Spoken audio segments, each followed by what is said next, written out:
Merhabalar HD Doğa kanalı izleyicileri. Bugünkü videomuz bağlarda ilkbahar döneminde nasıl bakım yapılması gerekir? Ne tarz gübreleme yapılır? İşte toprağın işlenmesi nasıl olmalıdır? Gibisinden bilgiler vereceğiz arkadaşlar.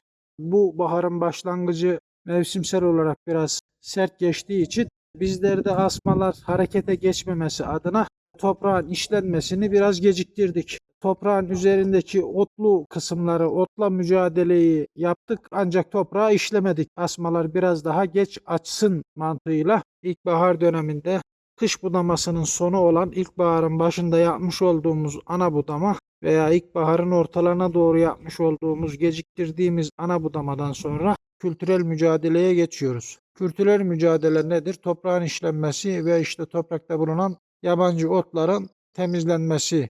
Bağların ihtiyacı olan gübreler vardır. Bir bağa en fazla azot, potasyum, fosfor gibi gübrelere ihtiyaç duyar. Bilhassa da işte azot ve potasyuma ihtiyacı çok olur. Azot genel itibariyle iki dönemde atılır. Güz döneminde ve ilkbaharın başında Nisan-Mayıs aylarında atılır. Potasyum ve fosfor tarzındaki gübrelerde geç toprağa sirkülasyon oluşturduğu için, geç işlediği için sonbahar döneminde yani güz döneminde atılır, kıştan önceki dönemde. Bunun atım şekilleri vardır. Eğer bağınız 3-5 yaşında yeni bir kurulmuş tesis ise asmamız, çubuğumuz bunu düşünün. 30 santim yanından bir 15-20 santim derinliğinde hendek oluk şeklinde toprağa kazıp içerisine gübreyi atıp bu kısmına da toprağa kazıp içerisine gübreyi atıp toprağı kapattıktan sonra toprağın işlenmesi gerekiyor. Ancak daha yaşlı bağlarda veya genç, daha verimli bağlarda bu işlemi normal serperek yapabilirsiniz. Çünkü onun asmanın saçakları daha geniş alana yayıldığından kaynaklı biz normal serperekten attık. Bizim bağımız bir 30 yaşlarında falan olduğu için bahar döneminde bilhassa da taze sürgünlerin hızlı bir şekilde büyümeye başladığı dönemde çiçeklenme sonuna kadarki dönemde şeker gübresini atıyoruz arkadaşlar. Biz genel itibariyle potasyum, fosfor, çinko, DAP diye hitap ettiğimiz dip gübrelerini yani 6 aylık bir süreçte toprağa işleyebilecek, eriyebilecek gübreleri sonbahar döneminde atıyoruz. Toprağı hemen işleyip o filizlenme döneminde asmaya faydasının olabilmesi, etkisinin olabilmesi için de şeker gübresi dediğimiz gübreleri de Nisan bölgeye göre değişiyor. Mesela Akdeniz Ege bölgelerinde olgunlaşma, asmaların sürgünleşmesi, uzaması daha erken olduğu için Nisan'la Mayıs ayı içerisinde şeker gübrelerimizi atıyoruz. Yani yapılması gerekenleri kısaca şöyle anlatıyorum arkadaşlar. Öncelikle bağımızın budamasını gerçekleştiriyoruz. İlkbahar dönemi en başında. Daha sonrasında toprağa gübrelerimizi atıyoruz. Bilhassa şeker gübresini toprağa işliyoruz. Toprağa işledikten hemen sonrasında normal göktaşımızı atıyoruz arkadaşlar. Göktaşını attıktan sonra filizler 15-20 santime geldiği süreçte kükürt ilaçlarına başlıyoruz arkadaşlar. Hepsi bu kadar. İlerleyen süreçte olgunlaşma döneminde potasyuma ihtiyaç doğabilir. Orada da potasyumu atacağız. Bunları atmadan önce imkan olan arkadaşlar toprak analizi veya yaprak analizi yaptırabilirler. Öncelikle kanalımızdaki videoları izleyen arkadaşlar genel itibariyle abonemiz olmayan arkadaşlardan %90 oranında izlenme geliyor. Kanalımızın güzel yerlere gelebilmesi için, kanalımızın daha da büyüyebilmesi, insanlara bilgilerimizin daha fazla ulaşabilmesi, noksanlarımızın daha fazla giderebilmemiz için kanalımıza abone olmayı, videoları izlemeyi unutmayın arkadaşlar. Videoları beğenmeyi unutmayın. Değerli yorumlarınızı yapmayı unutmayın arkadaşlar. Deneyimlerinizi bizlerle paylaşın. Şimdi küllemeye karşı sulu kükürt atacağız. Daha sonrasında kiraz bahçemize gidip insektisit böcek ilacı atacağız arkadaşlar. İyi seyirler dilerim.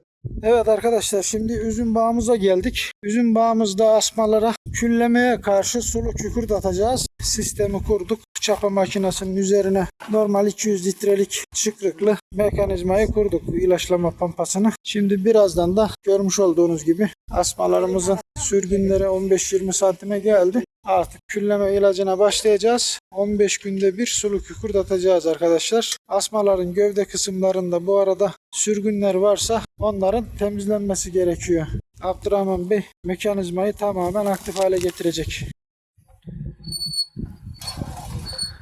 Abdurrahman'ın işimiz. Evet arkadaşlar, sistem bu şekilde.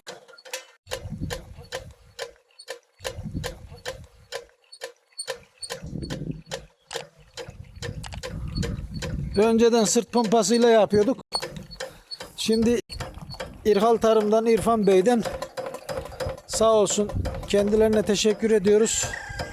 Makine satın aldık. Fiyatta yardımcı oldular arkadaşlar. Sizler de iletişime geçebilirsiniz.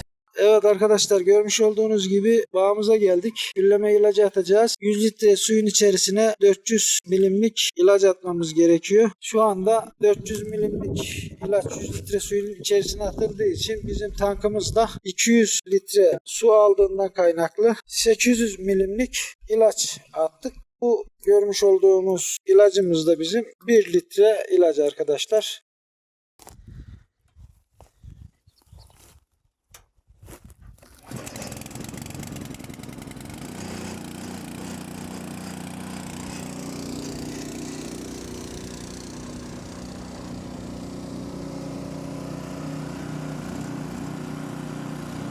Şu an karıştırmayı açtım.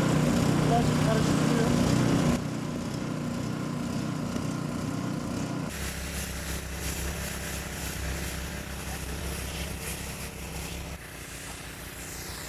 Çekil.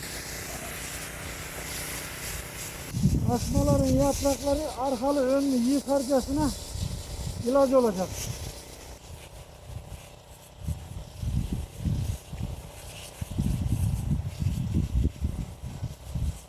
Daha yeni açılıyor Abdurrahman. Bunlar şeyin Göktaş'ın eserleri, biliyorsun değil mi? Orada bulamaz mı? Asmaları geç açtırıyor.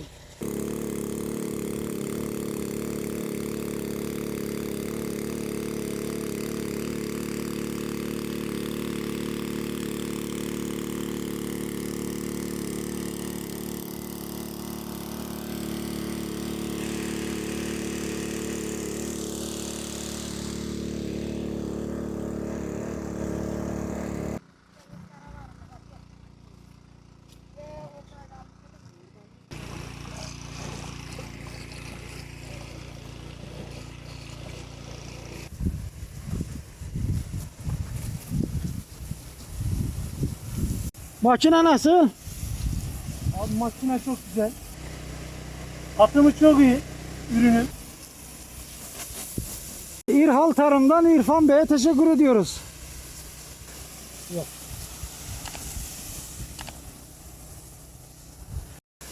Yok.